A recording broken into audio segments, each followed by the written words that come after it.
manifest this, believer versus skeptic. We have a very exciting topic for you today. Jennifer, how are you? I'm great. How are you? How are you feeling? Fantastic. Yeah, every day gets better, healing well. So I'm thrilled with that. Good. Good. So, what's on tap today? Well, I think this has been bubbling up for me all week about people complaining about debt, people complaining about not getting the love of their life after trying for years, women trying to get pregnant after years of heartache and miscarriage and medical reports not being, what they wish they were. And they want to know what they can do. And what they can do is take care of themselves. So I think today, a really good topic for all of us is self care, which has a lot of area around it. So I think we should talk about how self care has plays a part in getting everything you want in your life. Well, this is right up my alley because you know me, I love my bubble baths, I love my massages, and you're telling me that that's the missing piece to manifestation? Listen, if bubble baths and massages are the way you use to bring your nervous system into equilibrium, that's great. I think the point here is that self care, however you define it, I define it different ways, is actually a crucial part of creating what you want. And it's just another thing that people will guilt you into thinking that it's selfish, but it's actually it is selfish. It is for the self, and the self, the higher the higher version of ourselves, is what we need to take care of to bring all of the great things into our life. Well, it's one of those things when we often overlook our self care because we're chasing goals or we're too busy and we just don't do those little things that put our bodies and our minds back into alignment. Sounds like what we're doing is just sabotaging ourselves. Completely. But, being a recovering type A and aggressive doer of things, I can tell you that I don't totally not just overlooked self care, but looked down on anybody that made self care a priority and spent money on that. I couldn't understand it. And it wasn't until I really took my manifestation goals to the next level that I realized it isn't, we have to learn how to take care of ourselves. We have to learn to receive. And that's what taking time out for ourselves is. It's receiving all the good things for It's ourselves. interesting because you and I have been having a conversation about being able to receive. And often we think about receiving from others because you just asked me that really tough question, which is, am I particularly good at receiving? I'm really good at giving, but I'm not great at receiving. And as you're saying this, something just occurred to me. If I'm not particularly good at receiving from others, everything that you've just mentioned about looking down on self care, that also tells me that I'm not particularly good at receiving from myself. Okay. So why do you think that is? Why do you think you struggle? And hopefully we're not going too deep, but I think that's what you and I do well is like, why do you think you have a tough time receiving? That's a really hard question to Yeah. answer. I think it's sort of the framework of feeling like I'm not imposing on someone else, feeling like I'm not putting them out, maybe not feeling worthy about receiving from someone else. Yeah. I'm all in for giving and I'm all in if somebody asks or needs, more than happy to provide. And I think part of what you and I have discussed in the past is for me to give gives me great joy. And I think one of the things I'm discovering is perhaps when other people want to give to me, I'm being neglectful and not allowing them to feel that same great joy. Now, those are all very positive things. Giving, it gives you joy, it makes you feel good. But I'm gonna I'm gonna put a little bit of a shadow on that because and I'm not taking myself out of this group because I'm in that group too. Let's face it, when you're giving, you're in control. You get to control Ooh. you get to control the give, right? So I think there's a few things going on here. I think that, and again, don't forget, we all create our reality. Every single one of us creates our reality. So is it possible that you slash me, we might really have somewhere in us, there's an addiction to struggle. Receiving feels too easy. If I didn't come through hard work or suffering, we question if we deserve it. I'm in that camp. Oh, I that's was raised interesting. DIY my whole life, right? I've talked about the new landscaper in my life. I'm like, why do we need a landscaper? I can cut the grass, but why? But then my boyfriend says, but we don't have to cut the grass, Jen, and we can do other things in that time now, right? So is it an energy thing that comes around as well with this? For sure, because we have rehearsed the pain so much that we don't even know how to embody the pleasure.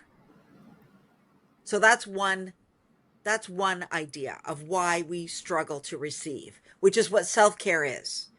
Maybe it also has something to do with receiving requires vulnerability, right? I just said, if you're giving, you're always in control. Receiving means I I need the help now. I am the vulnerable.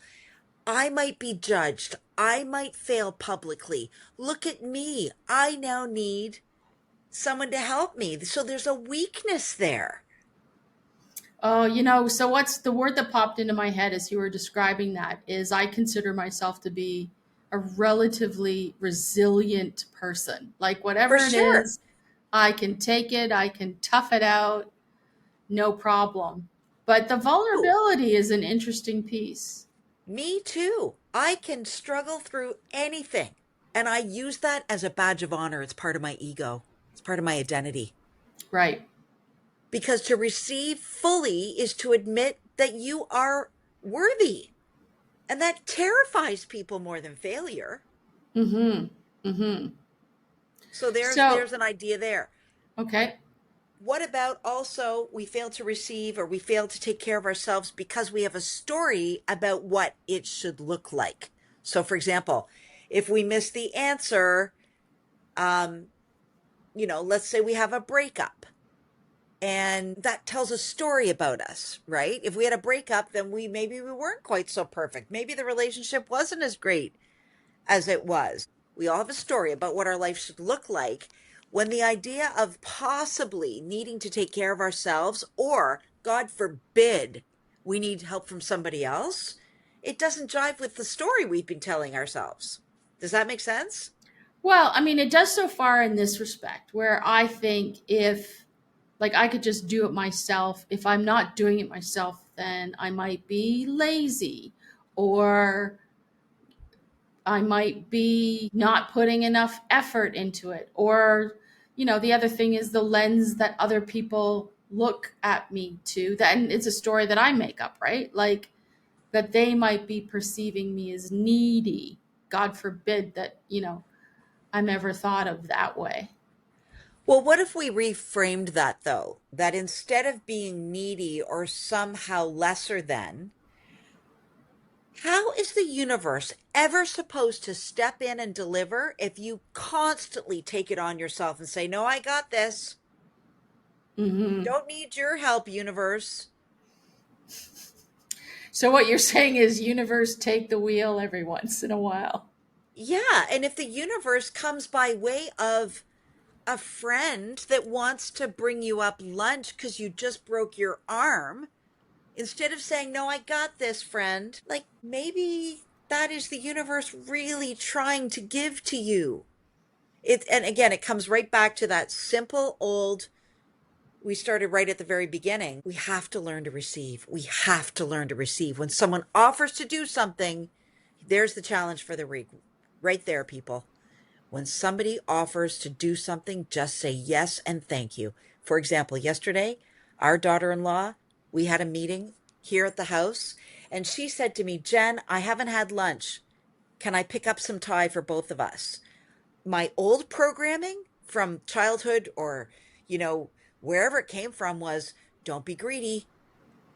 Don't, so sure, take it, but offer to pay for it, offer to give some money. Instead, I just said, gosh, Michaela, thanks so much. I haven't eaten either. Thank you. So let's talk about self care without another party. What, like self care for ourselves? What does that look like? Okay, so the simplest way that I can explain this to you or to everybody is that in order to receive the good things in life, babies, money, houses, love, relationships, companionship, renovations, whatever's on that list, they vibe at very high levels. All the good things, they vibe at, so in other words, the energy is, it's almost an oxymoron because the energy is high, but the vibe is chill, right? Or Yep. excited. So if you think about being excited and happy and joyful and abundant, it's got a pace to it versus depression, anger, fear, heaviness, sadness, melancholy, desperation, jealousy, envy. They're very heavy. Okay? What self care does is it brings up our vibe. It chills down our nervous system so that we're not always in fight or flight.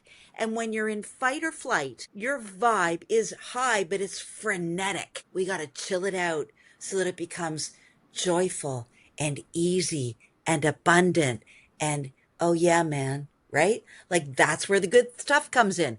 So the bubble bath is a way to bring down your nervous system so you're not so anxious, worried, jealous, fearful, scared, negative, woe is me, so that you can raise up into those more joyful vibrations.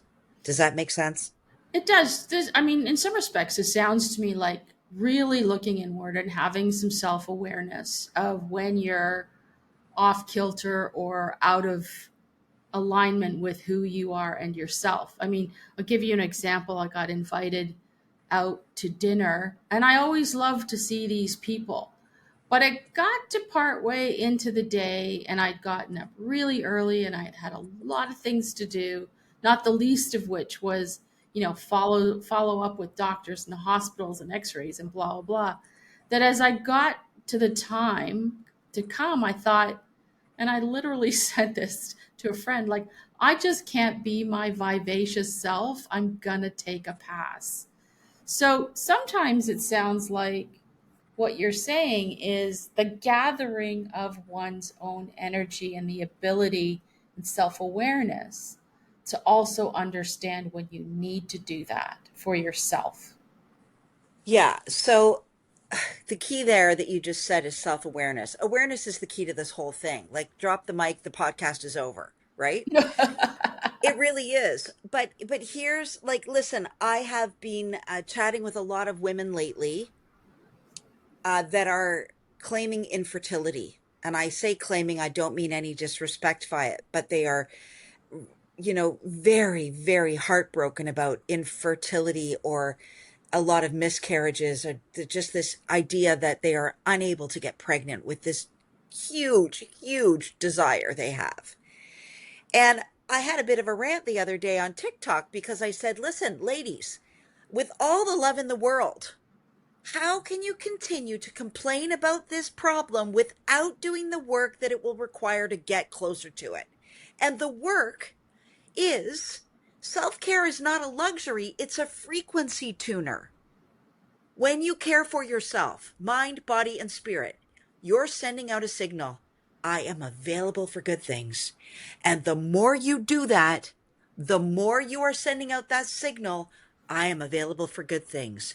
Manifestation responds not just to what you want, but to the energy that you are broadcasting.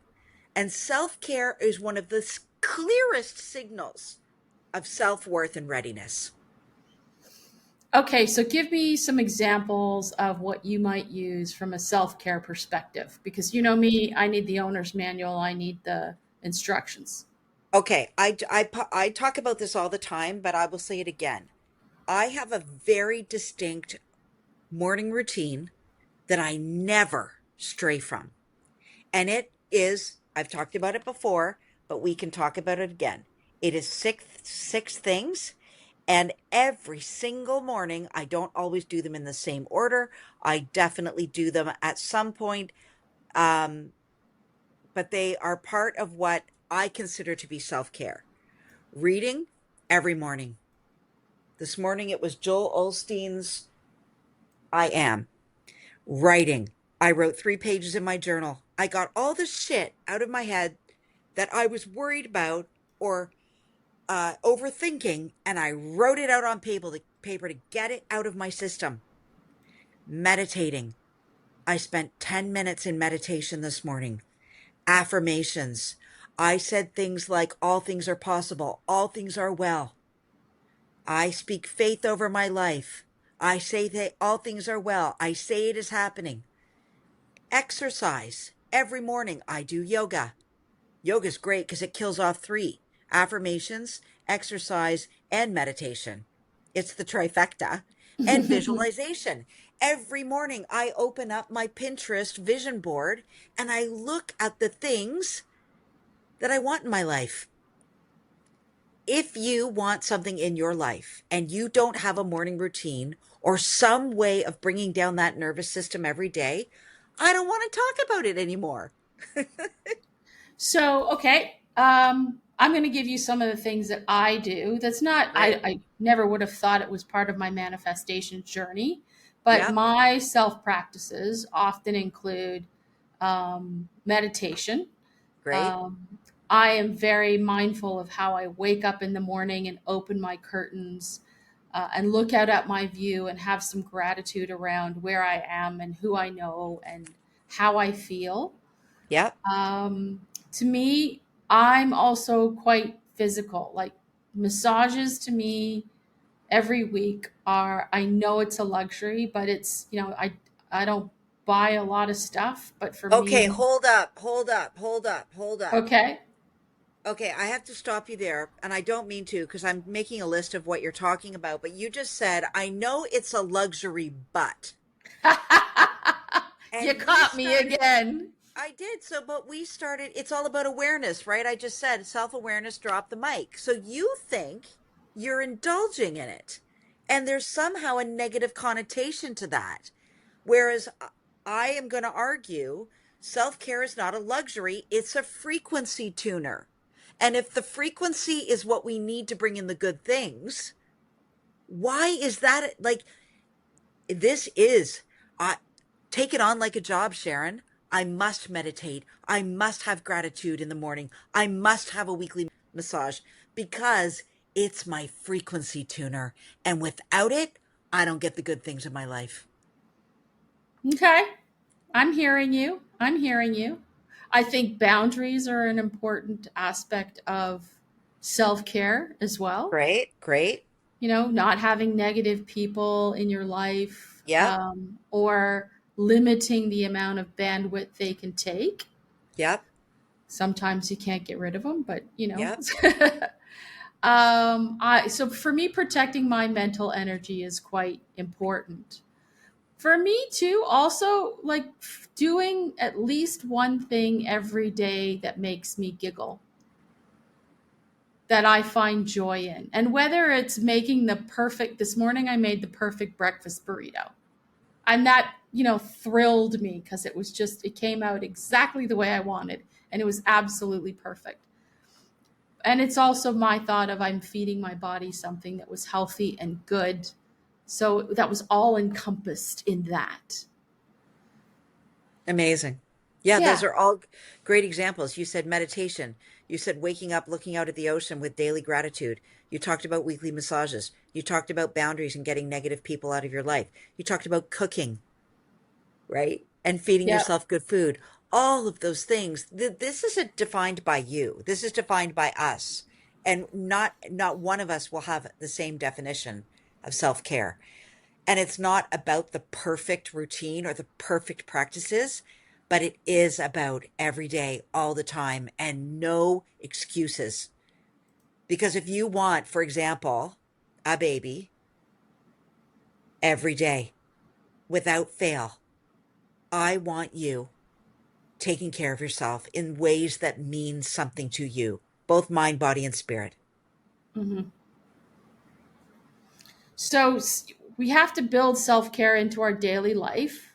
Yeah, And then there's life, right? It right. happens, you get distracted.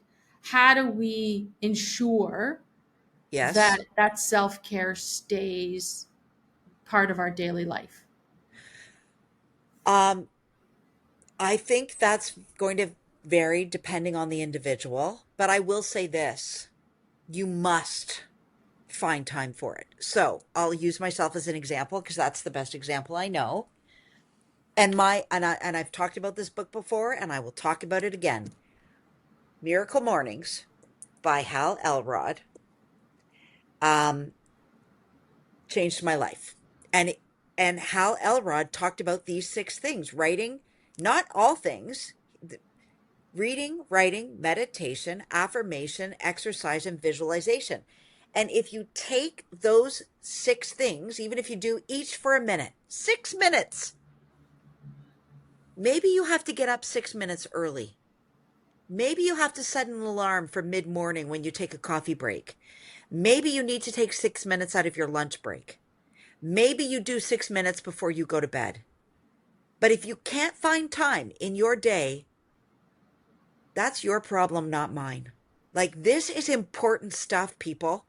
And I know I'm preaching now, but these small daily practices, whatever you decide to do, even 5 deep breaths, 10 minutes of being unplugged from your phone, whatever it is, I need you to think of this as energetic hygiene. Like, you wouldn't skip brushing your teeth, and you're not going to skip this anymore because it is the secret to all your dreams and desires and your problems solved. And what do you do from an energy perspective in terms of, I'm tired? Do you think this really is something that re energizes you and feeds you, or is it just another task? 100% it will feed you. When you start seeing the money come through your door, I promise you, you're going to wake up and not be tired anymore. Like, you have to find a way to. Tired is in that low vibe category, like tired, depressed, heavy. I spend a lot of time on the couch. Fine, spend a lot of time on the couch, but please read The Law of Prosperity while you're there, or something that's going to feed the energy, to feed the frequency. I don't have time. I don't have time for that. I personally don't have time for that. Then fine, sit in your sorrow. Fine. So, what if somebody likes to be busy? Like they think that busy and productive and doing is the way to go.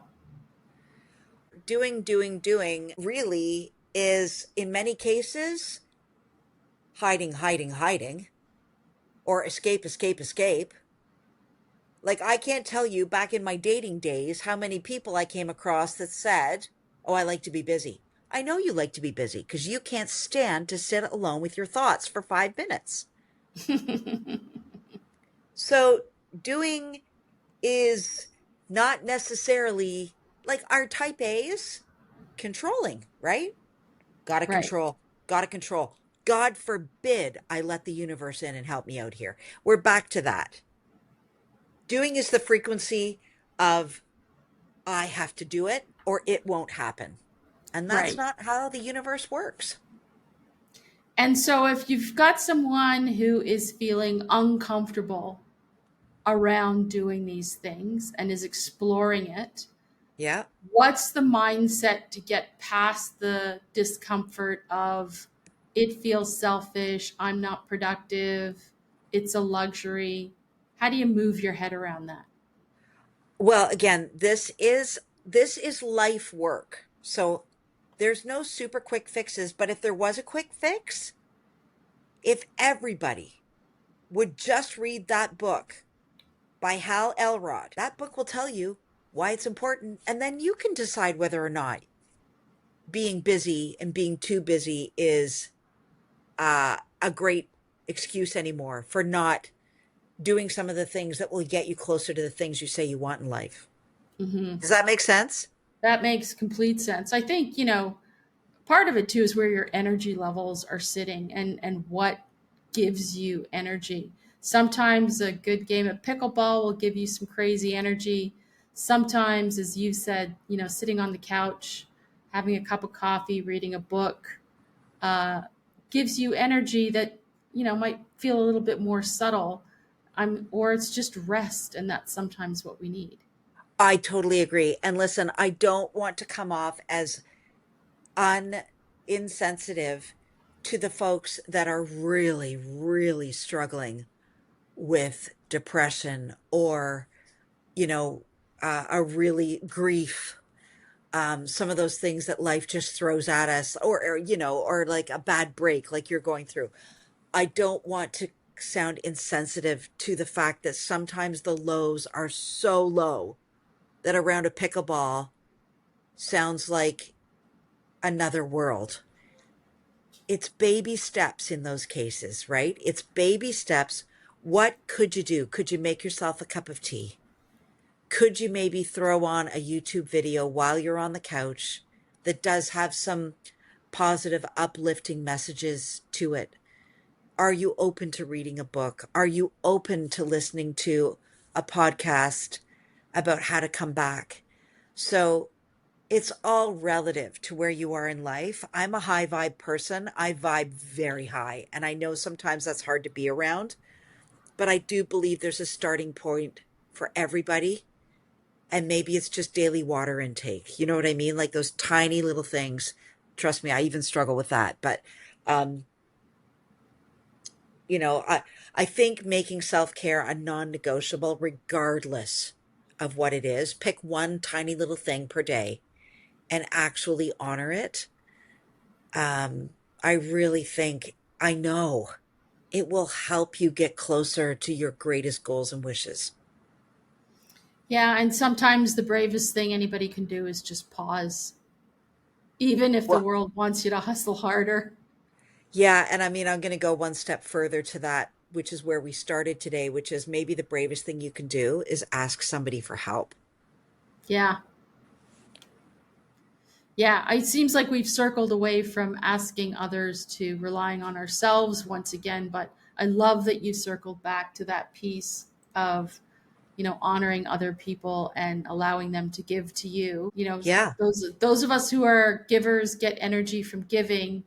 By the very same token, I think it's an opportunity for us to take a moment and enjoy the energy of a giver to us and watch how much fun they're having. It's not easy. I know of a situation right now of a family that is just really, really grappling um, with cancer in the family, and it's not good. And everybody around them would like to offer meals and offer help and offer rides, and the person that is actually cancer ridden doesn't want any of it and won't let the family accept it.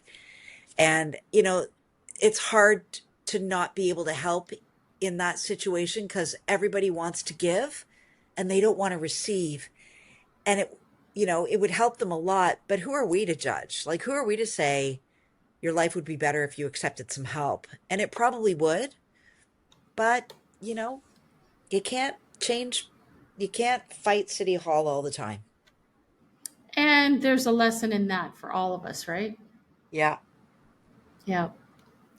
Okay, well, Jen, this was a great episode. Thank you very much. Do you have any takeaways? What should we be thinking about this week? Well, I think it's as simple as this. You cannot manifest your dream life. You can't get rid of illness. You can't have a baby. You can't get a new house. You can't get rid of your debt, whatever that is, if you're not treating yourself properly. If you continually treat yourself like an afterthought, those things, I'm not saying they're not in your life, but I am saying you're pushing them further away. So rested, nourished, grounded, you equals powerful you. And, at the end of the day, even if you're not working to manifest something, I think it's just a matter of tracking your energy, see how you're feeling before and after rest or movement or some quiet time. And then probably just asking yourself, are you just too busy to care for yourself? Or are you just so used to pushing through that you wait for the tipping point? Yeah. Yeah. Okay. Well, thanks, Jennifer. Next week, we're going to dive into something exciting and fun as well. So be sure to tune in to Manifest This, Believer versus Skeptic. We look forward to any of your comments. Feel free to ping us, and we'd love to hear from you. Thanks, everybody. Thanks, Jennifer. Bye for now. Bye-bye.